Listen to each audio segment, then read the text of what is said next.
పవన్ కళ్యాణ్కి రాజకీయ అవగాహన తక్కువ. అంటే ఇప్పుడు నేను ప్రజల్లో ఈ మాట మాట్లాడొచ్చా, ఈ మాట మాట్లాడితే ఈ మాట ఇంకెక్కడికి దారి తీస్తుంది అనే విషయంలో అతనికి క్లారిటీ లేదు. చంద్రబాబు నాయుడుకు ఉన్నంత అనుభవం అతనికి లేదు కాబట్టి అతను కొంచెం ఆచితూచి కాకుండా ఆవేశపూరితంగా మాట్లాడుతున్నాడు, దూకుడుగా మాట్లాడుతున్నాడు. ఆ దూకుడు కూడా ఈ మధ్య కొంచెం తగ్గినట్టు అనిపిస్తుంది. మొదట్లో ఏంటి, అసలు మా వల్లే ఈ ప్రభుత్వం వచ్చింది అన్నట్టు మాట్లాడారు. ఇప్పుడు మాలాంటి వాళ్ళు కాదు బాబు, నువ్వు కొంచెం ఆగు, ఇప్పుడు నువ్వు ఒక్కడవే పోటీ చేస్తే నీకు వచ్చేవి కాదు సీట్లు, బీజేపీకి వచ్చేవి కాదు.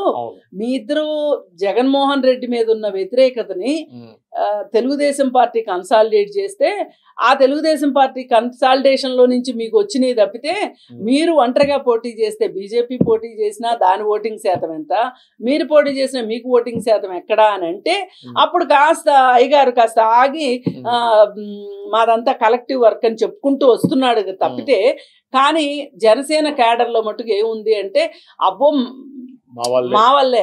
పైగా ఈయన మాట్లాడే వాగాడంబరం కూడా ఆ క్యాడర్ ని నిలబెట్టుకోవటం కోసం ఆయన ఏం చేస్తున్నాడు అంటే అనిత మీదకి దూకుడుగా వెళ్ళడము, తిరుపతి లడ్డు విషయంలో ఎక్కువ తక్కువ మాట్లాడడము, అలాగే ఇట్లా ఏదొచ్చినా సరే ఆయన ముందుండి మాట్లాడేస్తున్నాడు.